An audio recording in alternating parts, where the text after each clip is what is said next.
ada diskusi kelompok, lalu ada sesi tanya jawab, dan nanti kalian akan membuat proyek yaitu mini perusahaan, di mana kalian akan menentukan perusahaan kalian sendiri, dan nanti akan dipresentasikan dalam bentuk buku perusahaan ini. Nah, sekarang untuk memulai pembelajaran kita main game dulu. Di sini ada permainan kecil yang disebut dengan siapa saya. Nah, nanti di sini Ibu akan memberikan kriteria pertanyaan itu antara jurnal umum atau buku besar. Nanti kalian jawab bareng-bareng ya. Nah, ini mulai nih. Saya mencatat tanggal, debit, kredit, nominal, dan keterangan. Ini siapa? Jurnal umum. Oke, selanjutnya saya mencatat semua transaksi pertama kali secara urut berdasarkan tanggal. Siapa saya? Besar ya. Besar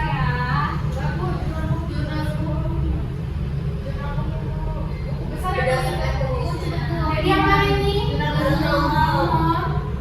Lanjut, saya digunakan untuk mengelompokkan akun berdasarkan jenisnya. Misalnya, kas, modal, utang, dan pendapatan. Siapa saya? Oke.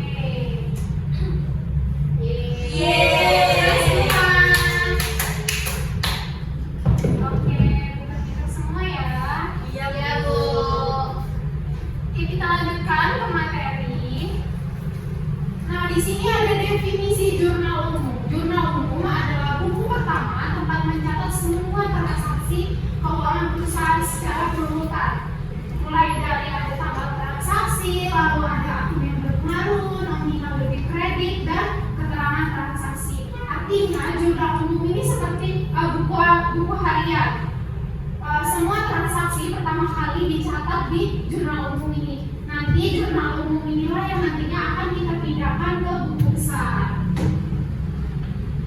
Yang selanjutnya ada tujuan jurnal umum. Di sini ada 4 tujuan. Yang pertama, mencatat transaksi secara urutan agar dapat ditelusuri kembali. Lanjut, menentukan posisi kredit dan menentukan posisi debit dan kredit. Artinya semua transaksi yang ada di akuntansi itu harus sesuai dengan kaidah akuntansi. Yang ketiga, menjadi sumber informasi. Dari awal sebelum kita membuat buku besar dalam laporan keuangan, maka jurnal umum itu merupakan tujuannya menjadi sumber informasi. Yang terakhir ada menganalisis jenis akun. Nah, akun yang berpengaruh itu bisa berupa harta, lalu ada utang, pendapatan, dan dana. Selanjutnya ada manfaat jurnal umum. Di sini ada dasar buku besar dan laporan keuangan. Ini merupakan data awal sebelum kita menyusun neraca dan laporan laba rugi. Dan yang kedua ada alat bukti dan pertanggungjawaban. Setiap transaksi harus dicatat secara lengkap. Harus ada tanggal, lalu ada nominal dan sumbernya. Yang ketiga, mengurangi kesalahan pencatatan. Artinya dapat membantu untuk mengurangi resiko dalam salah mengatur nominal atau posisi debit kredit. Yang terakhir, memudahkan pelacakan transaksi. Artinya setiap transaksi itu harus dicatat dengan rapi agar dapat ditelusuri kembali. Nah, di sini ada pengelompokan akun. Ada akunnya, ada harta, utang, modal, pendapatan, dan beban.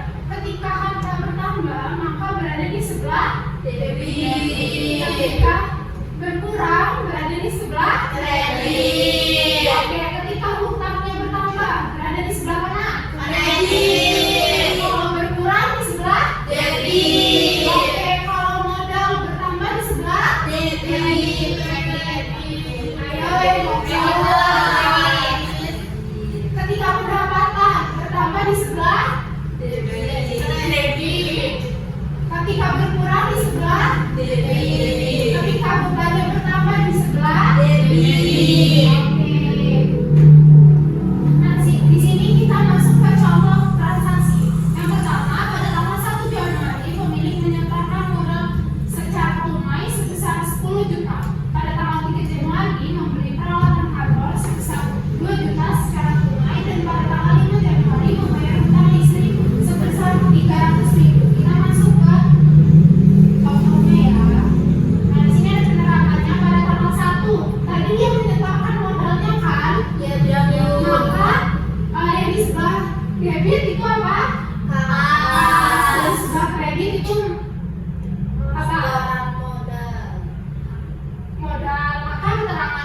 tulis menyetorkan setoran modal sebesar 10 juta. Pada tanggal 2 tadi membeli peralatan kantor 2 juta secara tunai. Artinya kasnya akan berkurang. Maka di sebelah kredit. Keterangannya membeli peralatan secara tunai. Dan pada transaksi nomor 3 yaitu pada tanggal 5 Januari membayar beban listrik 300.000. Artinya kasnya berkurang. Ketika kas berkurang berada di sebelah kredit. Maka dicatat keterangannya itu bayar beban listrik. Oke, sampai sini ada yang ditanyakan anak-anak? Saya Bu. Ya, silakan Anissa. Saya mau tanya Bu, kalau transaksi itu banyak sekali dan setiap hari berubah-ubah, apa yang paling penting untuk diperhatikan saat mencatat jurnal umumnya Bu? Oke, pertanyaan yang bagus Anissa. Hal yang paling penting saat kita mencatat jurnal umum yaitu menganalisis transaksi. Kita harus tahu ini akunnya bertambah di sebelah kredit atau berkurang di sebelah debit. Kita harus menentukan yang mana yang akan ditaruh di debit dan mana yang akan ditaruh di kredit. Ketika kalian sudah bisa menganalisis transaksi tersebut, maka jurnal umum yang kalian buat akan benar dan tepat. Sampai sini paham anak-anak? Paham. Oke. Nah, pembelajaran kita pada hari ini tidak hanya ada di buku, tapi juga sudah ada di jurnal. Itu ibu mengambil artikel tentang praktik pencatatan jurnal umum akuntansi pada siswa atau siswi SMK. Nah, jurnal ini menjelaskan bahwa jurnal umum itu digunakan untuk mencatat semua transaksi keuangan secara sistematis dan kronologis berdasarkan bukti transaksi. Praktik pencatatan jurnal umum melatih siswa memahami akun, menentukan debit kredit, lalu serta meningkatkan ketelitian dan penerapan akuntansi dalam kehidupan nyata. Jadi artinya ketika kalian membuat jurnal umum, kalian itu harus teliti. Karena kalau misalnya satu angka saja salah, maka akan keliru. Sampai sini paham anak-anak? Paham. Oke, kalau sudah paham, ibu akan membagi kalian menjadi 3 kelompok. Kita akan membuat perusahaan ini. Nanti kalian akan menentukan sendiri perusahaan kalian mau apa. Kelompoknya gini aja ya, kelompok 1, kelompok 2, dan kelompok 3. Nah, di sini ibu udah sedia ini. Di sini ada kertas kerja jurnal umum dan di sini ada buku transaksi. Nah, kalian tulis buku di dalam transaksi ini, kartu transaksi apa saja yang sudah dilakukan selama kalian melakukan perusahaan kalian, dan nanti dimasukkan ke jurnal umum sini. Nanti kalian akan mempresentasikan ini. Setelah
Oke, dari pembelajaran kita hari ini, kita bisa melihat bahwa transaksi yaitu seperti setoran modal atau membeli barang dagang atau pembayaran listrik, semua itu harus dianalisis terlebih dahulu sebelum dimasukkan ke jurnal umum. Oke anak-anak, selesai sudah pembelajaran kita pada hari ini. Ada yang bisa membantu ibu untuk menyimpulkan? Saya Bu, Ya, silakan.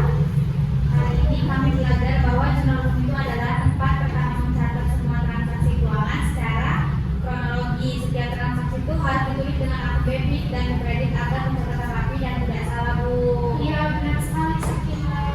Jadi pelajaran berharga apa yang kalian dapatkan pada hari ini? Ya, ada semangat. Pembelajaran berharga hari ini adalah bahwa setiap transaksi seperti modal, pembelian, penjualan atau pembayaran itu harus dianalisis dulu Bu sebelum dicatat di jurnal umum. Nah, kalau jurnal umumnya benar, maka laporan keuangannya juga bakalan benar. Oke, benar sekali. Jadi kesimpulan materi kita pada hari ini bahwa jurnal umum adalah dasar pencatatan dalam siklus akuntansi, berfungsi mencatat secara sistematis dan juga sebagai